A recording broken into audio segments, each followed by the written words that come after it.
오늘은 가상칠언 첫 번째 용서입니다. 초대교회 성도들이 그리스도인으로서 순교할 수 있었던 이유는 무엇일까요?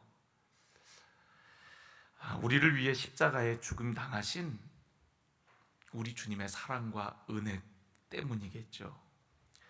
그들이 자신의 생명을 버리면서까지 지켰던 진리는 십자가였습니다. 십자가는 하나님과 인간의 관계를 다시금 이어주는, 회복해 하는 유일한 방법이었어요. 십자가는 예수님이 죄인을 대신하여 죄를 지시고 죽으신 사형틀이었습니다. 그러나 예수님께서 우리를 위하여 죽으심으로 그 끔찍한 사형틀은 이제 하나님께서 우리를 얼마나 사랑하시는지를 나타내는 사랑의 증표로 변하게 되었습니다. 십자가의 사랑이 없었다면 어쩌면 오늘날 우리 기독교가 있었을까? 우리들이 있을 수 있었을까? 라는 생각이 들 정도로 십자가는 기독교의 핵심이고 또 우리가 사랑하는 그런 우리를 향한 하나님의 가장 귀한 사랑의 증표입니다. 십자가에는 죄인의 구원 문제만 담겨 있지 않습니다. 십자가상에서 하신 예수님의 마지막 7 말씀은 구원의 문제를 넘어서 더 큰 은혜와 사랑을 우리에게 보여주고 있습니다. 십자가 위에서 고통 중에 말씀하시는 주님의 음성은 2000년이 흐른 지금이지만 지금도 우리에게 큰 감동과 은혜를 주게 되어집니다. 예수님의 가상칠언은 갈보리 언덕에만 울려 퍼지는 메아리가 아니라 오늘 우리에게 선포되어져 있는 살아있는 말씀인 줄로 믿습니다. 가상칠언은요, 표면적으로는 로마 병사를 비롯해서 예수님을 십자가에 못 박은 자들, 또 어느 강도, 또 어머니 마리아와 그리고 사랑하는 제자 요한을 향한 말씀이었어요. 그러나 그 의미를 깊이 생각해 보면요, 그것이 오늘을 사는 우리와 나를 향한 말씀이라는 것을 깨닫게 되어집니다. 왜냐하면 나도 주님을 십자가에 못 박은 무리 중에 포함되어 있는 한 사람이기 때문에 그렇습니다. 제가 언제도 여러분들에게 제가 수련회 때 경험했던 이야기를 한 적이 있을 거예요. 수련회 이렇게 철로 역정을 하는데 이제 한 코스에 가서 선생님이 그렇게 말씀을 하세요. 이제 저 방 안에 들어가면 예수님을 못 박은 그 사람이 누구인지를 알게 된다고. 우리가 생각할 때 가룟 유다 아닌가? 이렇게 이제 생각하고 있는데 들어가 보면 안다고. 그 상자가 있는데 그 상자를 열어보면 거기에 예수님을 못 박은 사람을 보게 될 것이라고 그렇게 얘기를 하시는 거예요. 제가 학생 때 아마도 가룟 유다의 사진이 거기 들어있겠지 그렇게 생각을 하고 들어갔어요. 이렇게 은은한 조명이 켜져 있고 상자가 놓여 있는데 이제 그 상자를 열면 예수님을 십자가에 못 박은 사람이 누구인지를 알게 되는 거예요. 그래서 들어가서 이제 혼자 한 명씩 들어가는데 들어갔다 나온 사람들이 다 울어갖고 왜 그런가 잘 몰랐어요. 그런데 들어가서 이제 제 차례가 돼서 그 상자를 열어보니까 그 안에 거울이 들어있는 거예요. 내 얼굴이 이렇게 비춰지는 거죠.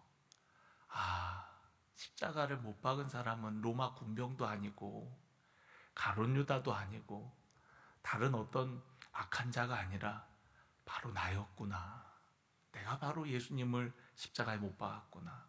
내 죄 때문에 예수님이 십자가에 못 박히셨고 내가 바로 예수님을 못 박은 그 현장에 있는 그 사람들 중에 한 사람이었구나 하는 것을 깨닫게 되었습니다. 여러분, 오늘 우리가 읽은 이 본문 말씀은 예수님께서 십자가상에서 하셨던 첫 번째 말씀이에요. 34절에 보면 이에 예수님께서 이르시되 아버지 저들을 사하여 주옵소서 자기들이 하는 것을 알지 못함이니라 하시더라 라고 말씀하셨습니다. 여러분, 십자가 위에서 얼마나 고통스러우셨을까요? 인류가 사람을 죽이는 가장 끔찍한 사형틀 중에 하나가 바로 십자가형이었다고 하지 않습니까?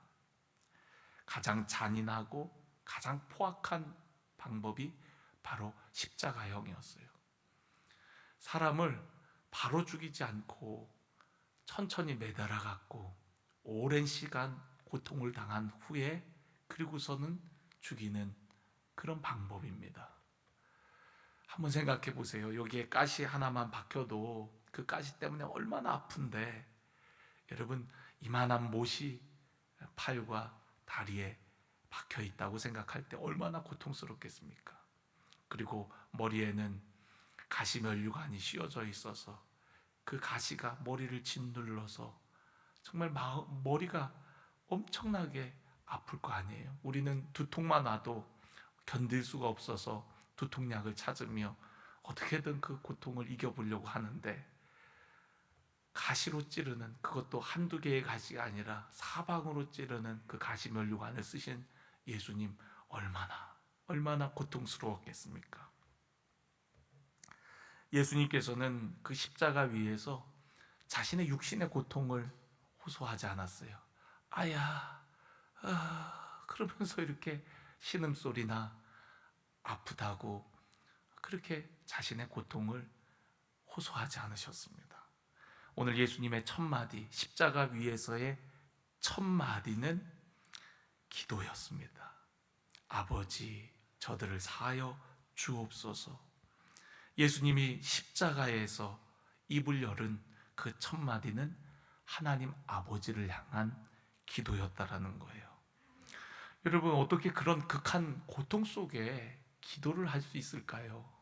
그런 고통 속에 어떻게 예수님은 기도하실 수 있을까요?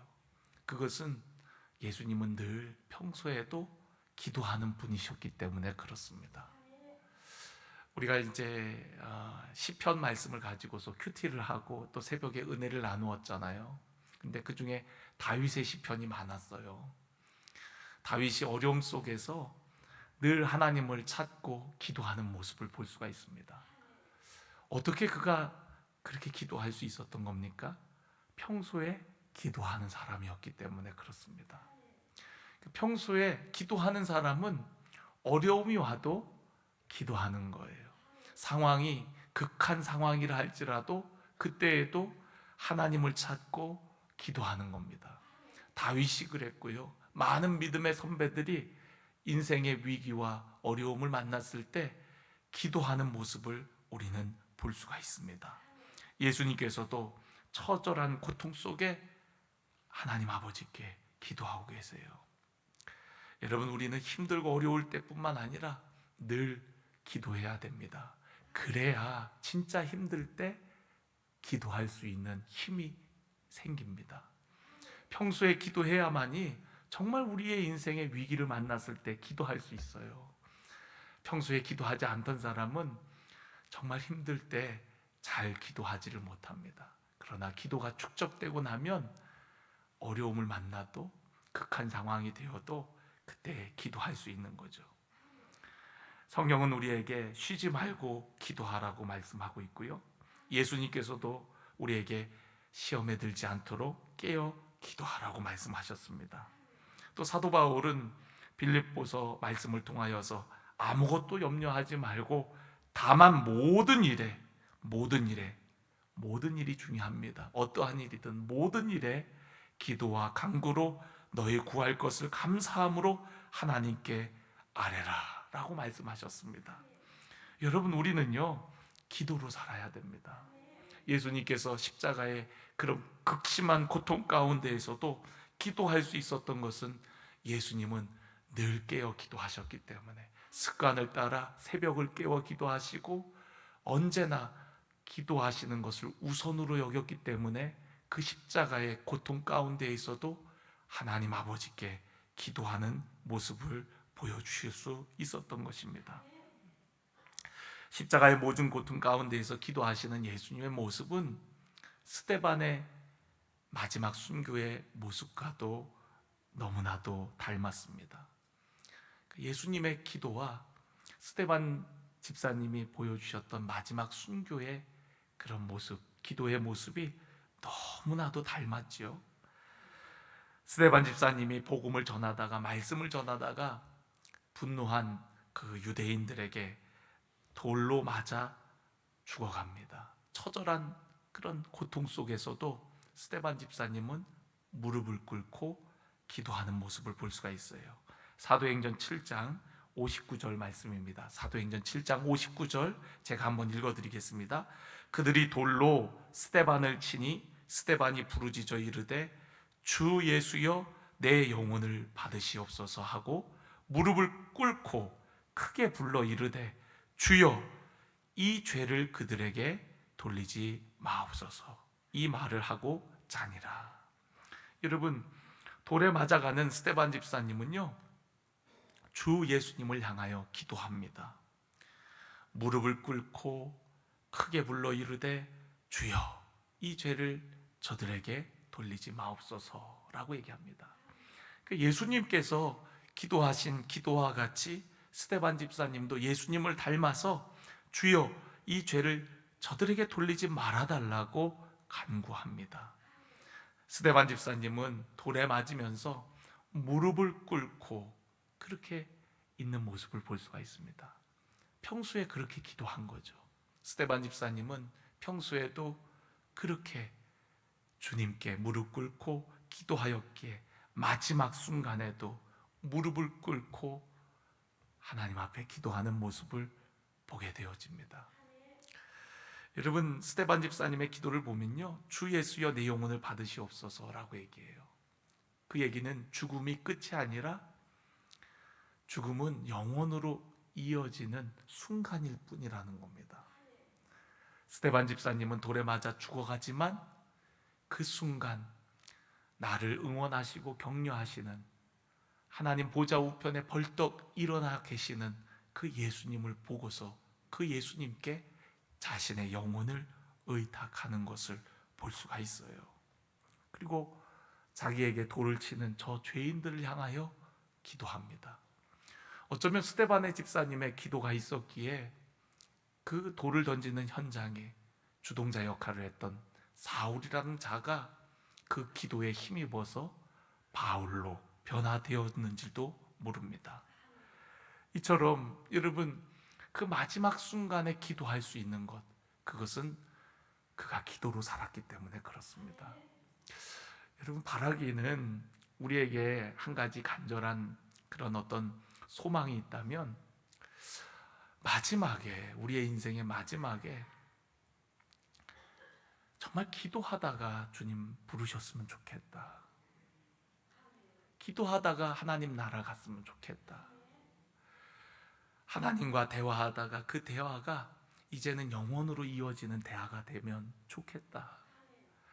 우리 지난주에 소망공동체 하면서 우리 요양원을 하시는 우리 최재국 권사님이 강의를 하셨는데, 강의 내용 중에 어른들의 거의 한결같은 소망 중에 하나는 뭐냐면 그냥 잠자다가 자는 듯이 그렇게 하늘나라 가는 것이 소망이라는 거예요. 그런데 그거보다 더 우리가 간절한, 그거보다 한 단계 더 높은 그런 소망을 갖는다면 정말 기도하다가, 오늘 스데반 집사님처럼 마지막 기도하다가 무릎 꿇고 기도하다가 주님이 부르셔서 가면 얼마나 좋을까. 네. 이 땅에서 대화하다가 순간 죽음을 통해서 영혼의 문을 열고 주님을 맞이하고 주님을 만나고 그곳에서 영원토록 우리가 대화하면 얼마나 좋을까. 네.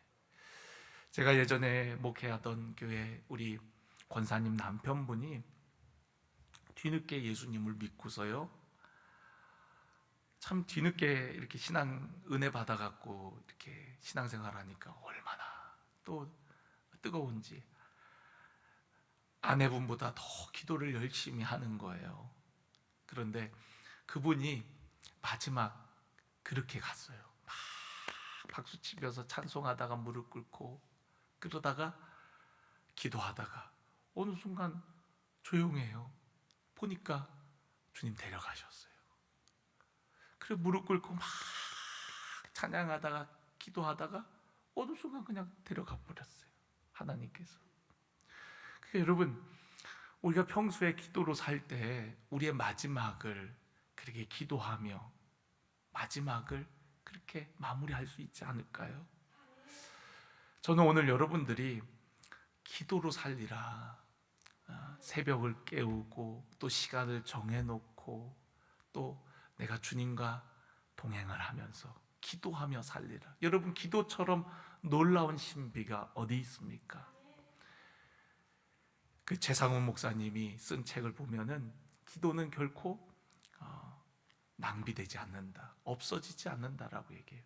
그래서 그분은 참 재밌게 기도를 하는데 기도 통장을 만들어 갖고 내가 기도하는 시간을 이렇게 정립해 나가는 겁니다.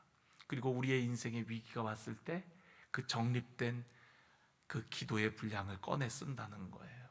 그러니까 여러분, 참 어떻게 보면은 정말 그렇게 기도가 쌓일까? 이렇게 생각이 되어지는데 중요한 건 그건 것 같아요. 그걸 통해서 우리가 항상 기도하려고 하는 것, 또한 기도의 그런 삶에 축적된 힘이 결국에는 힘들고 어려울 때 정말 기도할 수 없는 상황이 되었을 때 기도로 나아가게 한다는 것이죠. 그래서 여러분, 오늘 저와 여러분이 늘 깨어 기도하고 새벽을 깨워 기도하고 시간을 정해놓고 기도하는 기도의 사람이 되기를 간절히 원합니다. 그냥 마음으로 나는 기도하며 살아야지, 늘 기도해야지, 마음이 컬컬하고 힘이 들 때에는 교회 와서 기도해야지, 또 아침에도 기도하고 출근해야지, 저녁에 퇴근하고도 잠시 기도하고 가야지. 여러분, 기도가 여러분 삶의 중심이 되어지기를 간절히 원합니다. 저도 주님을 만나고 나니까요, 기도가 내 삶의 중심이에요. 학교를 갈 때에도 기도하고 가고, 또 새벽을 깨워서 기도하고, 갔다 와서도 기도하고, 또 밤에 가갖고 또 기도하고, 계속 기도하는 거예요. 저 역시 말씀을 준비하면서 제가 받은 은혜와 감동을 기도하고 또 적다가 또 생각이 안 나면 또 기도하고, 기도하면서 말씀을 준비합니다. 또 찬양하다가 또 기도하고, 기도가 내 삶의 중심이 되는 거예요. 예수님께서 십자가상에서 그렇게 기도할 수 있었던 것은 기도가 습관이었고 거룩한 습관이었고 그런 삶의 중심에 있었기에 그 고통 속에 기도하는 것을 볼 수가 있습니다. 여러분, 오늘 저와 여러분이 어떤 상황 속에서도 늘 깨어 기도하기를 간절히 축원합니다. 근데 그 기도의 내용을 보니까요, 그 기도의 내용을 보니까 오늘 여기 말씀에 저들을 사하여 주옵소서라는 기도예요. 여러분, 여기서 말하는 저들은 누구입니까? 예수님을 십자가에 못 박는 사람들이에요. 한마디로 얘기해서 예수님을 알지 못하고 정말 예수님을 해하는 그러한 자들입니다. 그런 자들을 향하여서 예수님은 용서해 달라고 기도하는 거예요. 여러분, 극심한 고통 속에서 자기 자신을 위한 기도를 첫 번째로 드리는 것이 아니라 다른 사람을 위해서 먼저 기도하셨다는 거예요. 그것도 좋은 사람이 아니라 나쁜 사람들을 위해서요. 예수님을 저주하고 못 박는 그 사람들을 위해서 예수님 기도하셨습니다. 여러분, 놀랍지 않습니까? 정말 아픈데, 정말 힘든데 그때 예수님은 다른 사람을 위해서 기도하는 거예요. 저 나쁜 사람들을 위해서 기도하는 거예요. 우리가 내가 힘들면 내 코가 석자라고 다른 사람을 위해서 기도하는 게 쉽지가 않잖아요. 저 역시도 제가 힘들면 다른 사람을 위한 중보기도보다 하나님 나 좀 도와주세요, 나 좀 살려주세요, 나 너무 힘들어요 그러면서 기도할 때가 많거든요.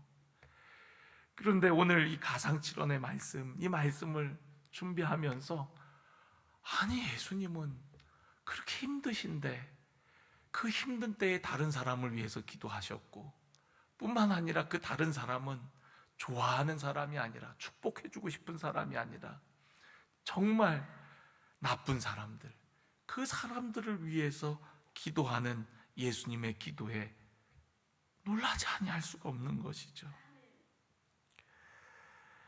왜 예수님은 그들을 용서해달라고 하셨을까요? 왜냐하면 그들은 죄인이기 때문에 그렇습니다. 예수님이 이 땅에 오신 목적이 뭐라 그랬죠? 죄인을 구원하시기 위함이라 그랬어요. 그러니까 그들도 예수님이 구원할 구원의 대상이었던 거죠. 그러니까 그들을 위해서 기도합니다. 또한 저들이 하는 것을 알지 못한다라고 얘기를 해요. 예수님이 누구신지 모르기 때문에 저들이 저렇게 하고 있다라는 겁니다. 그래서 그들을 위해서 기도하고 계시는 거예요. 저들이 알지 못해서 그러는 거니까 하나님 저들을 용서해 달라고. 여러분, 우리가 누군가가 나에게 뭔가를 잘못하면 섭섭한 마음이 들 때가 많잖아요. 왜냐하면 우리의 마음 가운데에는 자기중심적인 생각이 크기 때문에 누가 조금 나에게 잘못하면 섭섭한 생각 때문에 그 사람을 위해서 기도하는 것이 쉽지 않습니다. 그런데 예수님은 아무 잘못도 없는데 그런 자신을 조롱하고 침뱉고 채찍질하는데도 불구하고 그런 사람들을 위해서 기도하는 거예요. 그런 사람들을 용서해달라고 하시는 겁니다. 여러분, 예수님의 십자가는 용서의 십자가예요. 우리의 죄를 용서하는 십자가입니다. 바로 그 십자가에서 우리의 죄들이 다 용서되는 것입니다. 누구든지 십자가 앞에 나오면 어떤 죄르든 용서함을 받는 거예요. 이사야 말씀에 이런 말씀이 있죠. 오라 우리가 서로 변론하자. 너희의 죄가 주홍 같을지라도 눈과 같이 희어질 것이요 진홍같이 붉을지라도 양털같이 희게 되리라 라고 말씀하셨어요. 십자가에 나오는 자, 십자가 그늘 아래 거하는 자는 어떤 죄를 지었더라도 용서함 받게 되어지는 줄로 믿습니다. 그 증거로 여러분, 우편에 있던 강도가 마지막에 주님 나라 임할 때 나를 기억해 달라고 할 때에 그는 제대로 회개도 제대로 안 한 사람이었지만 예수님께 그렇게 간청하는 그 죄인도, 그 행악자도 예수님은 외면치 않으셨던 것을 보게 되어집니다. 그러니까 예수님께 나아오는 자, 그 십자가 앞에 나아오는 자는 어떤 죄를 지었더라도 용서함을 받음을 우리에게 말씀해 주고 있는 거예요. 예수님은 자신을 해하는 그런 죄인이라 할지라도 그들을 품고 그들을 용서하겠다라고 우리에게 말씀해 주고 있는 것입니다. 저는 오늘 그 용서를 신뢰함으로 주님 앞에 나아가기를 간절히 원합니다. 그리고 예수님이 용서하셨던 것처럼 우리도 역시 용서의 삶을 살아가기를 간절히 원합니다. 왜냐하면 우리는 용서받은 자이기 때문에 그래요. 예수님께서 1만 달란트 빚진 자의 이야기를 통하여서 우리가 얼마나 많은 용서를 받았는지를 말씀하십니다. 우리는 1만 달란트 빚진 자이기 때문에 용서받을 수 없는 죄인이지만 용서받았기 때문에 우리도 역시 다른 자들의 잘못을 용서하는 삶을 살아야 되는 거예요. 또한 여러분, 용서는 주님의 명령이기도 합니다. 베드로가 예수님께 와서 이렇게 묻죠. 형제가 내게 죄를 범하면 몇 번이나 용서해 줍니까? 라고 물어봐요. 그러면서 베드로 딴에는 꽤 많이 용서해 주는 거라고 생각하고 7번 정도면 됩니까? 라고 이렇게 묻습니다. 7번까지 하리까? 예수님께 물어요. 그런데 여러분, 예수님의 대답이 어떤 대답이었죠? 7번씩 70번이라도 용서해 주어라, 이렇게 얘기합니다. 그 얘기는 끝없이 용서해 주라는 얘기거든요. 와, 어떻게 그렇게 용서해 줄 수 있을까? 여러분, 주님께서는 그렇게 우리에게 명령하시는 거예요. 용서해 주라. 7번씩 70번이라도 용서해 주라고 우리에게 명령하고 계십니다. 왜냐하면 우리 주님께서 우리를 용서해 주셨기 때문에 그래요. 만약 우리를 어떤 기준에 도달해야만이 용서해 줬다면 아마 우리 중에 많은 사람들이 용서함을 받지 못했을 겁니다. 그런데 그 사람이 누구인들, 어떤 죄인이든 그걸 상관치 아니하시고 오늘 주님께서는 저들을 용서해 달라고 아버지께 기도하고 있거든요. 저들 중에 침 뱉지 않은 사람들만 용서해 주십시오. 저들 중에 유대인들만 용서해 주십시오. 저 이방인들은 용서치 말아 주십시오. 이렇게 기도한 게 아니라 그들이 이방인이든 유대인이든 또 어떤 잘못을 범했던 그거와 상관없이 주님은 저들을 용서해 달라고 기도하는 거예요. 그러니까 그 용서받는 사람들의 모습이 중요한 것이 아니라 용서를 베푸는 사람이 중요하다는 것을 우리에게 보여주고 있는 것입니다. 용서를 베푸는 주님의 마음이 중요했고요. 또 우리 역시도 용서함 받은 우리들의 마음이 어떠하냐가 중요한 거죠. 용서는 상대를 위한 것이 아니라 나를 위한 것이라고 이야기합니다. 왜냐하면 우리가 용서치 못하고 살아갈 때 우리는 그 죄의 노예가 되어요. 분노의 노예가 되고 증오와 시기의 노예가 되는 겁니다. 그래서 여러분, 용서는 그 사람을 위한 부분도 있지만 사실은 나를 위한 것입니다. 내가 자유하기 위해서, 내가 더 이상 그 분노와 증오의 종노릇하지 않기 위해서 용서하는 거예요. 자유하는 거예요. 물론 우리가 어떤 잘못을 했을 때 그거에 대한 충분한 대가를 치르는 것은 필요하겠죠. 값없는 용서가 아닙니다. 우리를 용서하시기 위해서 예수님께서 십자가를 지시고 고통을 당하신 것이거든요. 우리가 그 은혜와 사랑을 기억하고 우리가 용서받은 것이고, 또한 우리 역시도 그 사랑으로 인하여 용서하는 자가 되어야 하는 줄로 믿습니다. 오늘 우리가 예수님의 가상칠언 중에 우리 첫 번째 말씀이었던 용서에 대한 말씀을 살펴보았어요. 아버지, 저들을 사하여 주옵소서. 자기들이 하는 것을 알지 못함이니이다. 그 첫 번째는 기도였고, 그 기도의 내용은 용서였다는 것. 용서하는 대상은 원수였음에도 불구하고, 죄인이었음에도 불구하고 그들을 용서해 달라고 기도하시는 예수님의 모습.